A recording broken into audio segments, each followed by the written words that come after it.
The traffic was heavy in downtown Toronto during rush hour. Driving slowly, we made our way along roads crammed with other cars, bike messengers, streetcars, and jaywalking pedestrians. Tall buildings towered over us all around, glass-walled skyscrapers and concrete behemoths. Stopped at a red light adjacent to an alley, the stench of a dumpster overfilled with week-old seafood waste and used diapers wafted over, making me gag. We were on our way to a baseball game, and my brother had found a cheap parking lot online. The only catch was that it was a bit of a hike to the Rogers Center, where the Blue Jays played their games. It was taking forever to get to the discount parking place, immersed in the heavy traffic. At one point, it took us 15 minutes just to make a right turn due to the constant crush of pedestrians and car traffic. It was a hot day. I was getting sick of driving, sick of other people flaunting their utter contempt for every single traffic law, not to mention basic human decency. The idea of 30 more minutes fighting through city streets was too much to bear, and I pulled into the next underground parking garage I saw, telling my brother Noel that I would pay whatever the cost was myself. He looked shocked. This place would be likely triple the cost. But he shrugged it off and said, "I'd do what I liked." The steel sliding door rolled up on its tracks to let us in. They closed down, shut behind us, drenching the tunnel in near total darkness. I had to stop the car, turning on my headlights to see as we wound our way downward into the parking structure. There were very few signs in the dimly lit garage, only one-way street signs pointing to the left, then to the right, and telling us where to go. All the parking spots were filled near the top, so we continued going down the ramps, deeper and deeper into the parking structure. Cars were parked in every single spot. There was not one to be had as we went down through levels. A, B, C, D, E, F, G, H, I, J, K, L. Wow, this is starting to get ridiculous, I said, as we entered section T. I've never seen a parking garage that goes down this far, Noel marveled, as we turned another corner and descended even deeper. I started feeling dizzy from the constant turning in circles going down the ramps of the parking structure. Slowing down, I felt woozy for a moment. Then I started driving again, slowly at first. Felt like it was hard to breathe so far down beneath the earth, the air thick and suffocating. "This place is huge," Noel said, as we got down to level X. It was starting to get more and more unsettling. Driving downward in the darkness, it's just a never-ending sea of black cars. Every single one looked identical after a while, like they were mirror images of each other. They had dark-tinted windows, no logo to distinguish the brand, the make, or the model. This place is starting to creep me out. Can we go back? Like, just reverse out of here, man? There's nobody behind you. I tried to go backwards, but found there was a sliding steel door blocking the path going back up. I think they were automated to let us go through, but then came back down once we were past. All of them functioned seamlessly on sensors so that we hadn't even noticed them, but I imagined dozens of them leading all the way back up, blocking our path. Something occurred to me suddenly. Have you seen any doors other than those? I mean, any stairs leading up out of here? He shook his head. Lines of apprehension furrowed into his face. No, I haven't seen any people down here other than us either. We got out of the car together and tried to lift up the steel door, straining with all of my strength. I tried to pull it up out of the ground. It wouldn't budge. There was no help intercom or any other way of getting a hold of someone running this place. Frustrated, I pulled out the tire iron from the trunk. It drove it between the pavement and the door, trying to pry it open. It wouldn't budge. Even with all of my body weight trying to force it upwards, my hands were getting cold and going numb, and I realized it was chilly down here on the lower levels. Much colder than the balmy summer night up on the street. This was the first moment we began to suspect something was really wrong. I mean, still, we had no choice but to keep going downwards, it seemed. There was nowhere else to go. After waiting for what seemed like hours for someone else to come through the door, we decided to try going forward a little ways more. I just hoped at some point the ramps would lead us out and would bring us back to the surface. since that had been my experience with parking garages in the past. I mean, why would anyone build an underground parking facility with no exit at all? I started driving again, my hands gripping the steering wheel with white knuckles. My breaths were coming far too quickly and my heart was beating fast. I told myself to try to stay calm, try to convince myself that this was okay, this was normal. Suddenly, the letters on the wall indicating which level we were on began to change. After the Z, they stopped being recognizable from our alphabet, or from any other that I had seen on Earth. They appeared ancient, druidic, carved into the stone with precision. Other than that, the place was the same, dim, flickering fluorescence glowing overhead, black cars going on forever as you went down each row. Only the light seemed to be getting dimmer with each level we went down, and it was getting colder too.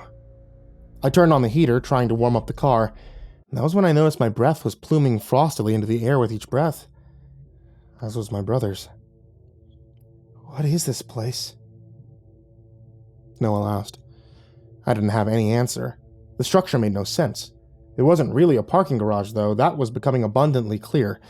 We kept going down, deeper and deeper, feeling like Indiana Jones and his companions exploring a never-ending underground cavern. There was nothing to see, other than rows of black cars, one after another, each level the same until they weren't. At a certain point, the architecture started to look wonky.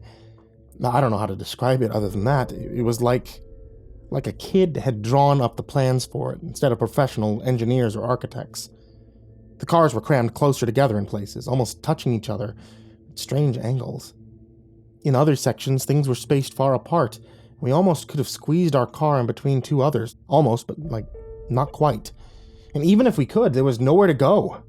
We had already established that there was no doors leading to stairs anywhere, no elevators or other points of egress either. We went down to the next level. Simoleon. The car's roof almost scraped against the ceiling. The wheels nearly lifted off the ground as we rounded the bend in an uneven ramp. Okay, this place is seriously freaking me out, my brother said, gripping the oh shit handle on his side of the car. Me too, man. Me too. Clearly going down further was not working. We were just going deeper and deeper into the dark abyss of madness that this place held within it. But getting out of the car was no longer viable either. We were dressed in t-shirts and shorts, since it was a hot summer day. But I can only guess how cold the temperature in the parking garage was at this point. I had the heat cranked up to the maximum, and we were both still shivering. The gas light began to flash yellow, catching my eye. I didn't mention this fact to Noel. Not yet. I didn't want to scare him any more than he already was. We continued going downward, the light now sparse and separated by huge gaps of distance. Sometimes only one defective light was flickering for an entire level, then absent entirely in others. Our surroundings were continuing to get stranger and stranger, no longer resembling a parking garage anymore, but a cavernous hellscape. The darkness and the feeling of suffocating beneath the ground was becoming impossible to ignore. I began to hyperventilate with claustrophobia, feeling that we were on our way downwards towards our inevitable deaths, trapped far beneath the earth, or perhaps something much worse than death. Perhaps we would simply continue driving downward forever into blackness, round and round in spiraling circles. Finally, the car began to sputter and die as it ran out of gas. I wished more than anything at that moment I had driven around with more than just a quarter of a tank. We would have had more time to think of a plan if I had just sprung for a fill-up the last time I had visited the gas station. Noel didn't seem surprised. He'd probably noticed the gaslight too and just decided not to say anything about it. As the car coasted to a stop in the pitch blackness, I looked around. It was pure darkness in all directions. We couldn't even see a few feet in front of the car, despite the headlights still running off the battery. The darkness was getting thicker, more tenacious, and suffocating all around us. I imagined it wouldn't be long before it finished us, invading our lungs and our bloodstreams like a noxious gas, paralyzing us with dread before painfully poisoning us to death with our own terror. The car battery died abruptly, much faster than it should have, and we were plunged into complete darkness. I turned the key back and forth to no avail. The battery was done for. So were we. The sounds could be heard outside the car, sounds of movement, scurrying noises, scratching claws, raking against the steel doors of various nearby automobiles, long ear-splitting screeches getting closer. Something began to bump against the right side of the car, jostling it to the other side as we shivered from the cold and grabbed hold of whatever we could to brace ourselves from what might come next. It felt like something huge was brushing up against the car, like a huge worm beneath the surface of the earth, using these tunnels as passage. For a while, it felt like the car would tip over. As the sound of the thing moved past outside, dragged on and on forever, but eventually it ceased, and the car settled back on its axles. It was silent again in the darkness. Freezing cold, lonely, despite the presence of my brother mere inches away, I felt as if I would die down here. My life began to flash before my eyes as I waited for death to come in whatever form it would take. I remembered my phone suddenly in my pocket. The screen would give off a little bit of light, and that was a relief. It was still a signal somehow, even all the way down here, and just enough battery to type this up and send it out to you all as a warning. If you happen upon the parking garage, the one with too many levels, don't go down any further. Stay near the surface, get out while you still can. And if you see a parking attendant, please tell him we're stuck down here. Help us.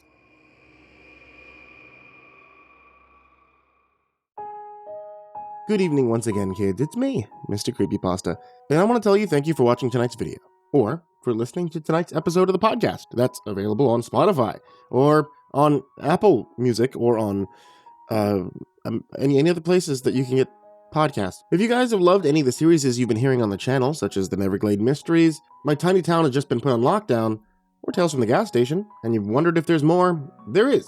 Take a look on Amazon. All these authors and many more have books available on Amazon right now, and some of them I've even done the audiobooks for. Check them out now, see if you can pick up a novel or two, and let them know that I sent you. As always, I want to give a big thank you to all of my supporters on Patreon. You guys are the real MVPs, and you allow us to get a whole bunch of custom stories that are only heard here on this channel, on this podcast. So, a very big thank you to Jordan Alexander Sanchez, Stephanie Butler, Bobby Karman, Tristan Pelton, Chase Burnett, Diana Kraus, Maria Walker, Tonya Oran, Paingravy, Inactive Hermit, Austin Johnson, Crazy Kid, MrMarcusBlitz, Aika Limchoc, Dirt Diver 030, Matt Bach, Jabbles Raz, Voiceofsand, Coffee Zombie, Matthew McNeese, ChellyJay, Jeremy H, raltizal, PhycoMel, Nana, TheMorrigan, Nick Weaver, MeltedLake, Tali Sue, SkyMara Ravenswood, William King, Reaper 61167, Darth Miver, Micah Ortiz, Satanic Aries, Nessie, Parafa Panda, Bardo Hawk 764, Lambda M98, Harley, Billy Morrow, Sashi Suzaku, My Body Sounds Like Rice Krispies, Miss Xander, Suji Campbell, Stricken, Azarine Fox, Freddy Krueger, Happy Birthday Jason Wilson, Lisa Cottrell, Caspian, Hades' Nephew, Tater Chip, Acid System, Prozac and Pancake Appreciation Society, Cryptic Nightmares, Kiri the Sloth, Tommy Green, Fester's Lampshade, Sky Harbor, Nico Kyle, Rafael Rodriguez, The Ginger Bros, Aaron Stormcrow, Daniel Polson, Trey Smiles, and Corey Kenshin. And of course, everybody who's down there in the description as well, and everybody who can support on patreon.com/MrCreepyPasta for even $1.